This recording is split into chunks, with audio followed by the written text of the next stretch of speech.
तो आज मैं आपको एक अनोखी रहस्यमय कहानी सुनाऊंगा। अगर आप चैनल पर नए हैं तो अभी सब्सक्राइब कर ले, क्योंकि यह मेरा दूसरा नया चैनल है। तथा कहानी पूरा देखे, अंत में एक अनोखा रहस्य छुपा है। धन्यवाद। तो सुनिए। महादेव का तीसरा नेत्र और एक मछुआरे का गांव। एक शांत समुद्र तट पर एक छोटा सा गांव था जिसे मीनपुर कहते थे। इस गांव के लोग अपनी आजीविका के लिए सिर्फ समुद्र पर निर्भर थे। वे महादेव की पूजा करते थे, लेकिन उनका विश्वास था कि महादेव सिर्फ हिमालय की ऊंची चोटियों पर रहते हैं और उनका आशीर्वाद सिर्फ पहाड़ों के निवासियों को मिलता है। इस गांव में एक बूढ़ा मछुआरा रहता था जिसका नाम था केवट। केवट बूढ़ा था, लेकिन उसकी आंखें बहुत तेज थीं और वह समुद्र के मिजाज को अच्छी तरह समझता था। एक रात गांव में एक भयानक तूफान आया। लहरें इतनी ऊंची उठ रही थी कि ऐसा लग रहा था मानो समुद्र पूरे गांव को निगल जाएगा। लोगों ने डरकर अपने घरों के दरवाजे बंद कर लिए। केवट भी अपने घर में था, तभी उसे बाहर से एक अजीब सी चमक दिखाई दी। ये चमक पानी में थी और लगातार बढ़ रही थी। केवट ने अपनी हिम्मत जुटाई और बाहर निकल कर देखा। उसने पाया कि समुद्र के पानी में एक विशाल चमकती हुई आंख तैर रही है।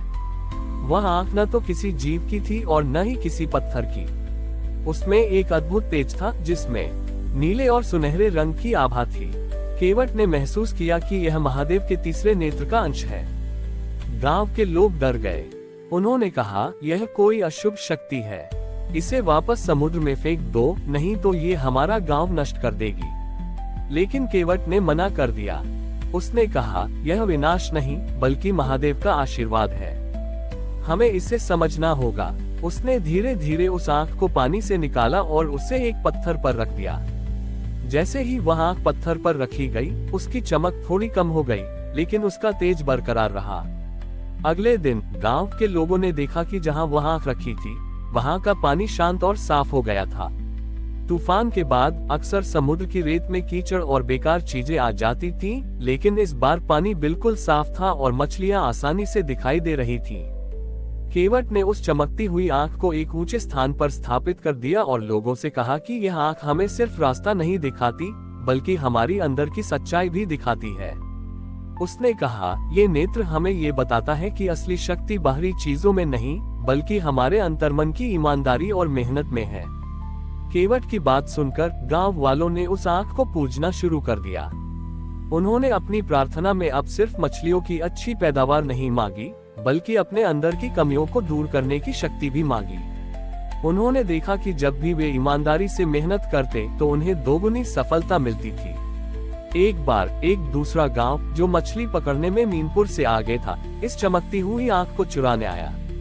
उन्होंने सोचा कि इस आंख के कारण ही मीनपुर के लोग इतने सफल हो गए हैं। लेकिन जैसे ही उन्होंने आंख को छुआ, वह आंख अपनी चमक खोने लगी और फीकी पड़ गई। उन्हें लगा कि यह एक साधारण पत्थर है और वे खाली हाथ लौट गए। जब वे चले गए तो केवट ने देखा कि आंख ने अपनी चमक खो दी है। गांव के लोग उदास हो गए। केवट ने उन्हें समझाया, इस आंख की चमक बाहरी नहीं बल्कि हमारी भक्ति और मेहनत की थी। जब हमने इसे सिर्फ एक जादुई चीज समझा तो इसने अपनी चमक खो दी। गांव के लोगों ने फिर से मिलकर मेहनत और ईमानदारी से काम करना शुरू किया। कुछ दिनों बाद एक रात जब वे अपनी नावों में वापस लौट रहे थे तो उन्होंने देखा कि वह आंख फिर से चमक रही थी। इस बार उसकी चमक पहले से भी ज्यादा तेज थी। मीनपुर के लोग समझ गए कि महादेव का तीसरा नेत्र कहीं बाहर नहीं बल्कि हर इंसान के अंदर है। ये नेत्र हमें सही और गलत का भेद सिखाता है और हमें ये बताता है कि सच्ची सफलता और समृद्धि सिर्फ निस्वार्थ कर्म और ईमानदारी से ही मिलती है। उस दिन से उन्होंने उस चमकती हुई आंख को केवट का नेत्र कहा, जो उन्हें हमेशा महादेव के सच्चे मार्ग पर चलने की प्रेरणा देता रहा। केवट द्वारा स्थापित केवट का नेत्र की महिमा से मीनपुर गांव में सच्ची समृद्धि आ चुकी थी। गांव के लोग अब सिर्फ मछली पकड़ने तक सीमित नहीं थे, उन्होंने अपनी मेहनत से छोटे छोटे उद्योग भी शुरू किए। उन्होंने अपनी नावों को मजबूत बनाया और समुद्र के जल को साफ रखने के लिए काम किया। उनकी ईमानदारी और निस्वार्थ सेवा की ख्याति दूर दूर तक फैल गई। एक दिन एक ज्ञानी विद्वान जिसका नाम अत्रि था, मीनपुर गांव आया। उसने गांव की समृद्धि और लोगों की सादगी को देखा। वह केवट से मिला और उस चमकते हुए नेत्र के बारे में पूछा। केवट ने उसे पूरी कहानी सुनाई कि कैसे महादेव का तीसरा नेत्र उन्हें सही और गलत के बीच का भेद बताता है और कैसे ये सिर्फ मेहनत और ईमानदारी से ही चमकता है। अत्रि ने मुस्कुराकर कहा, तुम्हारे गांव के लोग महान हैं केवट। उन्होंने पत्थरों में नहीं बल्कि अपने कर्मों में महादेव को पाया है। लेकिन हर सच्ची आस्था की परीक्षा होती है। तुम देखना, एक छोटी ईना ये नेत्र तुम्हारी सबसे बड़ी परीक्षा लेगा। अत्रि की बात सुनकर केवट चिंतित हो गया। उसे समझ नहीं आ रहा था कि उसकी आस्था की और क्या परीक्षा हो सकती है। कुछ समय बाद, जैसा कि अत्रि ने कहा था, एक भयानक महामारी पूरे तटवर्ती क्षेत्र में फैल गई। मीनपुर का गांव भी इसकी चपेट में आ गया। लोग बीमार पड़ने लगे और समुद्र में मछली मिलना भी कम हो गया। गांव में फिर से डर और निराशा का माहौल छा गया। गांव के कुछ लोग केवट के पास आए और बोले, यह महामारी उस आंख के कारण आई है। जब तक यह आंख हमारे पास थी सब कुछ ठीक था, लेकिन अब यह महादेव हमसे नाराज हो गए हैं। शायद यह आंख अब शुभ नहीं रही। केवट ने उन्हें समझाया, यह आंख हमें सुख दुख दोनों में राह दिखाने के लिए है। ये हमें सिखाती है कि जब चीजें खराब होती हैं तो हमें डरना नहीं बल्कि और भी ज्यादा एकजुट होकर मेहनत करनी चाहिए। लेकिन लोगों ने उसकी बात नहीं मानी। वे डर गए थे और अपनी सारी समृद्धि खोने से भयभीत थे। उन्होंने फैसला किया कि वह उस आंख को वापस समुद्र में फेंक देंगे। केवट ने उनका विरोध किया, तुम यह नहीं कर सकते। ये सिर्फ एक पत्थर नहीं बल्कि हमारी मेहनत और विश्वास का प्रतीक है। गांव के लोग नहीं माने। वे आंख को वापस समुद्र में फेंकने के लिए चल पड़े। जब वे आंख को उठाने लगे तो उन्हें वह हल्की लगी, बिल्कुल वैसी ही जैसी तब लगी थी जब उसे चुराने वाले आए थे। उसकी चमक पूरी तरह से बुझ चुकी थी। केवट ने उन्हें रोका और कहा, इसकी चमक तुम्हारी आस्था के साथ बुझी है। तुमने इसे एक जादुई वस्तु मान लिया था, न कि अपनी मेहनत का परिणाम। केवट ने फिर गांव के सबसे बीमार व्यक्ति की मदद की। उसने अपने परिवार के साथ मिलकर जड़ी बूटियां इकट्ठी की और बीमारों की सेवा में जुट गया। उसने अपने गांव के लोगों से कहा, हमारा असली बल ये पत्थर नहीं बल्कि हमारी एकता है। अगर हम मिलकर इस महामारी का सामना करेंगे और एक दूसरे की मदद करेंगे तो महादेव का आशीर्वाद हम पर फिर से बरसेगा। केवट की बातें सुनकर कुछ लोगों को अपनी गलती का एहसास हुआ। उन्होंने मिलकर बीमारों की देखभाल शुरू की। उन्होंने अपने खेतों में सब्जियां उगाई और उन्हें जरूरतमंदों के बीच बांटा। कुछ ही दिनों में गांव में सकारात्मकता वापस आने लगी। एक रात जब सब लोग सो रहे थे, केवट ने देखा कि बुझी हुई आंख फिर से हल्की हल्की चमकने लगी है। इस बार उसकी चमक में एक नई तरह की शांति और सुकून था। वह समझ गया कि यह महादेव की ओर से दिया गया सबसे बड़ा आशीर्वाद था। मीनापुर के लोग सीख गए कि सच्ची भक्ति सिर्फ समृद्धि के समय नहीं बल्कि मुश्किल के समय भी दिखानी चाहिए।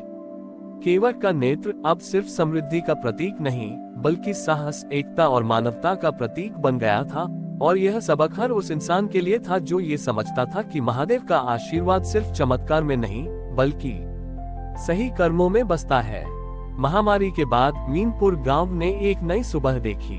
लोगों ने समझा था कि सच्चा आशीर्वाद सिर्फ सुख में नहीं बल्कि दुख में एक दूसरे का साथ देने में है। गांव में अब कोई भी अकेला नहीं था। हर कोई दूसरे के सुख दुख में भागीदार था। केवट का नेत्र अब सिर्फ एक पत्थर नहीं बल्कि उनके एकता और निस्वार्थ कर्मों का जीवंत प्रतीक बन गया था। केवट बहुत बुरा हो चला था। एक दिन उसने गांव के लोगों को इकट्ठा किया और कहा, मेरे जाने के बाद इस नेत्र को यहाँ से मत हटाना। ये तुम्हारी विरासत है जो तुम्हें हमेशा याद दिलाएगी कि महादेव का निवास हमारे दिलों में है, हमारे कर्मों में है। कुछ वर्षों बाद केवट का निधन हो गया। गांव के लोगों ने उसकी याद में उस स्थान पर एक छोटा सा मंदिर बनवाया जहां केवट ने पहली बार उस नेत्र को रखा था। मंदिर में कोई मूर्ति नहीं थी, सिर्फ वह चमकता हुआ नेत्र था। गांव में अब हर नया बच्चा पैदा होता तो उसे उस नेत्र के पास लाया जाता और उसे यह कहानी सुनाई जाती कि कैसे उनके पूर्वजों ने महादेव के सच्चे स्वरूप को समझा था। मीनापुर की कहानी दूर दूर तक फैलने लगी। दूसरे गांवों के लोग भी वहां आने लगे, लेकिन वे इस बार कोई जादुई चमत्कार देखने नहीं आते थे। वे यहाँ की शांति, लोगों की ईमानदारी और उनके निस्वार्थ भाव को देखने आते थे। वे सीखते थे कि कैसे एक साधारण गांव ने महादेव की सच्ची शिक्षा को आत्मसात किया। एक बार अत्रि, वही ज्ञानी विद्वान, बूढ़ा हो चुका था। वह वापस मीनपुर गांव आया। उसने देखा कि गांव पहले से भी ज्यादा सुंदर और समृद्ध हो चुका था। उसने देखा कि लोग अब भी केवट की बताई हुई राह पर चल रहे थे। वे अब एक दूसरे से सिर्फ लाभ के लिए नहीं बल्कि प्रेम और सम्मान के लिए मिलते थे। अत्रि ने केवट की समाधि के पास बैठकर सोचा। केवट ने एक ऐसा चमत्कार किया जो बड़े से बड़े ऋषि मुनि भी नहीं कर पाए थे। उसने लोगों को यह समझाया कि महादेव का तीसरा नेत्र बाहरी विनाश नहीं बल्कि आंतरिक ज्ञान का प्रतीक है। मीनापुर का गांव अब केवट ग्राम के नाम से जाना जाने लगा। वहां के लोग समुद्र से भी गहरे और आसमान से भी ऊंचे दिल वाले थे। उन्होंने ये सिद्ध कर दिया कि महादेव किसी ऊंचे पर्वत या भव्य मंदिर में नहीं रहते बल्कि वे हर उस व्यक्ति के दिल में बसते हैं जो सत्य, प्रेम और निस्वार्थ सेवा के मार्ग पर चलता है। और वह चमकता हुआ नेत्र आज भी उसी स्थान पर है। जब भी कोई मीनापुर के तट पर आता है तो उसे उस नेत्र से एक हल्की सी चमक दिखाई देती है जो उसे बताती है कि जीवन की असली रोशनी बाहर की दुनिया में नहीं बल्कि अपने अंदर के ज्ञान में होती है। हमारी और भी आध्यात्मिक एवं अनोखी कहानियां देखने के लिए हमारे चैनल पर जाएं तथा धार्मिक एवं पौराणिक अनोखी कहानियां हमारे चैनल पर है। कृपया जाके देखें तथा हमारे चैनल को सब्सक्राइब करके रखें और वीडियो लाइक जरूर करें। धन्यवाद।